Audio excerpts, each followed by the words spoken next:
क्या देख रहे हैं, वक्फ बोर्ड सही है गलत है? वक्फ बोर्ड तो देखिए, वक्फ बोर्ड जो है खत्म होना चाहिए और अच्छी बात है।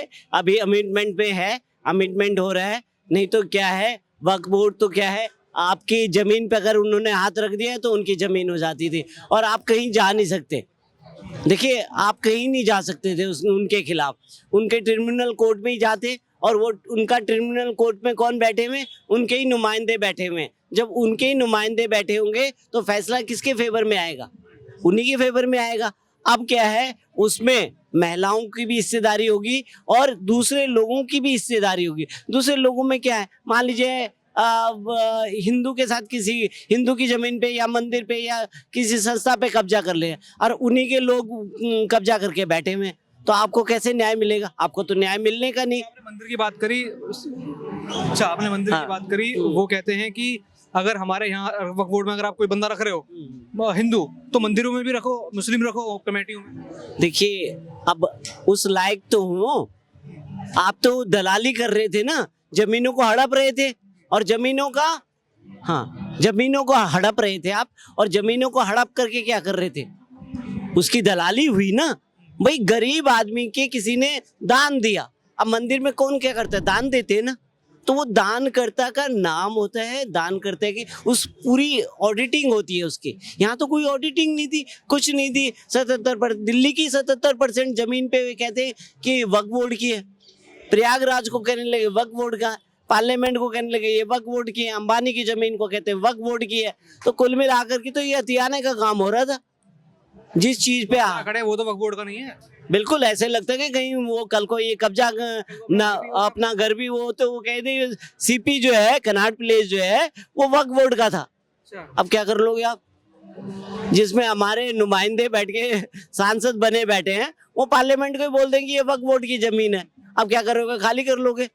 है वो सर्वोच्च न्यायालय को बोलते हैं ये हमारी जमीन पे बना हुआ है। तो कुल मिलाकर के ये भ्रष्टाचार फैलाने का, जमीनों को हथियाने का काम। आज देखिए ना, कितनी जमीनें इनके पास तीसरे नंबर की प्रॉपर्टी बन गई थी, मतलब रेलवे और आर्मी के बाद में तीसरे नंबर की। अब आप बताइए कहाँ से आ गई ये प्रॉपर्टी? क्या औरंगजेब या मुगल लेके आए थे क्या जमीनें यहाँ? है कोई नहीं लेके आया था। उन्होंने तो हमारी जमीनों पे कब्जा करा, हमारे लोगों को मारा पीटा, हमारे मंदिरों पे सोना लूटा उनका। तो उन्होंने तो लूटपाट के माध्यम से आए थे, पर ये देखिए ना, ये कब्जा करने के माध्यम से। तो ये काली कांग्रेस के बीज डले हुए हैं। और कांग्रेस ने क्या करा, एक धर्म विशेष को ऊपर बैठा के रखा, अपने सर पे बैठा के रखा। आप देखिए, अल्पसंख्यकों का आयोग बना दिया, वक्फ बोर्ड बना दिया। क्या अम्बेडकर संविधान में थे? ये नहीं थे, पर ये कांग्रेस की देन है। ये सब कांग्रेस के जो बीज बोए हुए हैं ना, वो सारे बीज, उस तरह की फसल कांग्रेस ने ऐसे लगा दिए कि उसको खत्म करने का निर्णय जो है मोदी सरकार ले रही है। हाँ जी, क्या वक्फ चल रहा है लगातार, हम देख रहे हैं। हाँ जी, अच्छा है, सही है, बिल्कुल अच्छा है जी। तो वो तो आप तो हिंदू, आप तो खुशी हो गए। देखिए, मुसलमानों को छीन गया, लोग कह रहे हैं। मुसलमानों पे तो खैर अत्याचार हो रहा है। कैसे हो रहा है अत्याचार? इसीलिए हो रहा है कि धारा 370 हटा, मुसलमानों को दिक्कत। यूसीसी आ रहा है, मुसलमानों को दिक्कत। एनआरसी आएगा तो मुसलमानों को दिक्कत। उसके बाद वक्फ बिल आया तो मुसलमानों को दिक्कत। बाबरी मस्जिद का मुद्दा आया, मुसलमानों को दिक्कत। अगर इतना दिक्कत है मुसलमानों को, तो मुसलमानों को अपनी व्यवस्था देखनी चाहिए अब, क्योंकि भारत से पाकिस्तान और बांग्लादेश बन गया है, जबरदस्ती भारत के अंदर बैठ करके है। तो इन लोगों को अब अपनी व्यवस्था देखनी चाहिए। जिस तरह से यूसीसी का बात गुजरात में चल रहा है, अब पूरे देश में चलेगा। और वक्फ बिल की जहाँ तक बात है, 42,000 एकड़ की जमीन आज 9.5 लाख एकड़ कैसे बनी हुई है?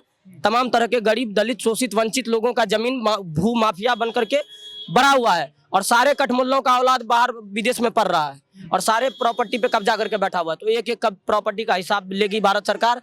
और सारे जितने भी उसके अंदर षड्यंत्रकारी बैठे हुए हैं, सारे 6 महीने के अंदर अमित शाह जी ने बोला कि जेल के अंदर रहेंगे, सारे रहेंगे। और बाबा का बुलडोजर भी उधर तैयार है।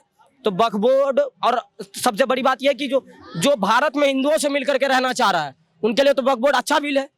क्योंकि देख लो, सौगाते मोदी के वजह से कई सारी मुस्लिम महिलाएं आई हुई है सड़क पर और थैंक यू मोदी का नारा लगा रही है। वक्फ बोर्ड को जो समझ रहा है, हो सकता है कि कुछ बिहार क्षेत्र के लोग या यूपी क्षेत्र के लोग नहीं समझ रहे होंगे, लेकिन साउथ इंडिया के लोग बखूबी जानते हैं कि किस तरह से क्रिश्चियन के धार्मिक आस्थाओं पर उन्होंने कब्जा किया, किस तरह से हिंदू देवी देवताओं के मंदिर पर कब्जा ठोक रहा है। लखनऊ के हाई कोर्ट पे कब्जा ठोक देता है, कभी कभी रेलवे की प्रॉपर्टी पे कब्जा ठोकता है। आज देश में सेना और रेलवे के बाद सबसे बड़ी प्रॉपर्टी अगर है तो वक्फ बोर्ड के अंदर है।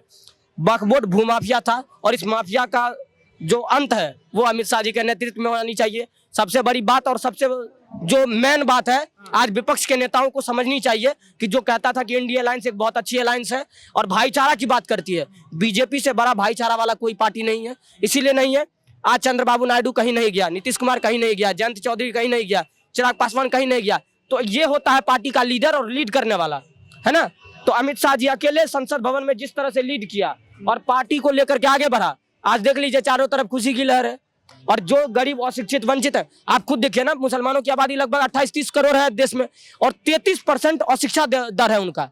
कहाँ जा रहा है? पंचर से बना रहा है, सब्जी बेच रहा है, जूस बेच रहा है, पढ़ाई लिखाई से क्या लेना देना। और सोशल मीडिया पे कुछ देखिए, मुसलमान दो तरह के हैं भारत के अंदर। सबसे पहले ये मुसलमान है नहीं, मुसलमान अरब वाले होते हैं और ये तो सारे भारत वाले हैं। ये क्या है? कन्वर्टेड है, ये सारे एकदम डेफिनेटली कन्वर्टेड। सबूत है हमारे पास, मुसलमान अरब के थे, इस्लाम अरब का था। भारत के अंदर मोहम्मद गौरी और गजनबी के डर से ये लोग कफन पहन लिए और टोपी लगा लिए, तो ये मुसलमान नहीं है। दूसरी बात, अभी दो तरह के मुसलमान है, एक वो मुसलमान जो परिस्थिति को समझ रहा है और मोदी के साथ है, दूसरा वो मुसलमान जो पॉलिटिकल मुसलमान बन चुका है, जो राजनीतिक षड्यंत्र के साथ नहीं है, वो बेकार है। पॉलिटिकल मुसलमान है, मैं कह रहा हूँ पॉलिटिकल मुसलमान है। क्या कहता था ओबीसी कि अगर बाबरी मस्जिद शहीद हुई, बाबरी मस्जिद नहीं है, मुसलमानों के अंदर का खून का एक एक कतरा है। तो अब क्या मुसलमानों के अंदर पानी दौड़ रहा है जब बाबरी मस्जिद शहीद हो गई? तो फैसला भी पलटने को कह रहे हैं, सरकार आगे पलट डालेंगे। 15 मिनट मांग रहा था, 15 मिनट। वो 15 मिनट इसीलिए मांग रहा था कि 15 मिनट रोए संसद भवन में बैठ करके। रो रहा था कि नहीं रो रहा था?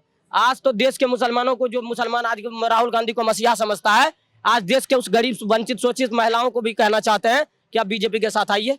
क्यों? क्योंकि राहुल गांधी जिसको आप नेतृत्व करने की बात करते थे, संसद भवन में मुंह बंद करके बैठा हुआ है। इससे राहुल गांधी की जाति का पता चला है कि एक्चुअल में राहुल गांधी पारसी है और पारसी को वक्फ बोर्ड संशोधन कानून से कोई आपत्ति नहीं थी, इसीलिए राहुल गांधी को वक्फ संशोधन कानून से कोई आपत्ति नहीं है।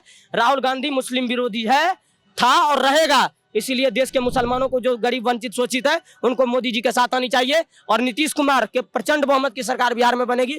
चंद्रबाबू नायडू भी बिल्कुल सही सलामत है, देश में खुशी की लहर है। वक्फ बोर्ड के बाद आज यूसीसी बिल भी आनी चाहिए, यूनिफॉर्म सिविल कोड, देश भाईचारा के। देखिए, एक्चुअल में सेकुलरिज्म की परिभाषा यहीं से प्रारंभ होती है पत्रकार महोदय, कि भाईचारा का मतलब क्या होता है। आप हमारे मामले में हस्तक्षेप करें, हम आपके मामले में हस्तक्षेप करें।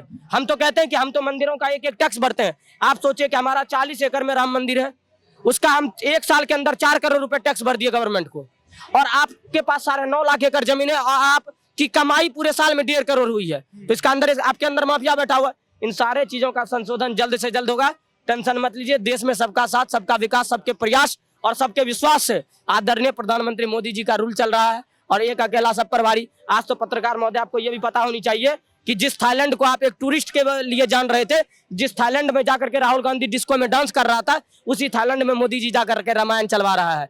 संस्कार, चरित्र और चरितार्थ की परिभाषा यही से पता चलती है पत्रकार महोदय। कोई वैश्या का औलाद ये कभी नहीं समझ सकता है। किस बात की तुष्टिकरण हुआ? ये तुष्टिकरण जो खुद के लोग जो है सफर कर रहे हैं, मगर क्या है, एजेंडा चलाना है, एजेंडा चलाना है। ये इस बार बन गया, अगले बार इसको दलित भी जूते मार मार कर इसको भगाने वाले हैं। और मैं कहूंगा, हिंदुस्तान इस वक्त जो है, जो आपको भड़काने की बात करे, साजिश कर रहे, आपस में लड़ाने की बात करो, चुप करके पुलिस को फोन करो और उसका वीडियो वायरल कर दो। देश को अब आगे बढ़ना है, मिलकर आगे बढ़ाना है। ये अमेंडमेंट जो है आपके हित के लिए, आपको 10 साल के बाद इसका असर दिख जाएगा। हर एक पॉलिसी बनती है, उसका रिजल्ट मिलने में ना आपको 5 से 10 साल लगेगा ही लगेगा। जब वो देखोगे ना, तो आप भाजपा के लिए ना खुद वो, मतलब इनको नहीं जाना पड़ेगा वोट के लिए, ये खुद जाएंगे कि हम भाजपा का प्रचार करेंगे। आज ये स्टेप उठ गया है।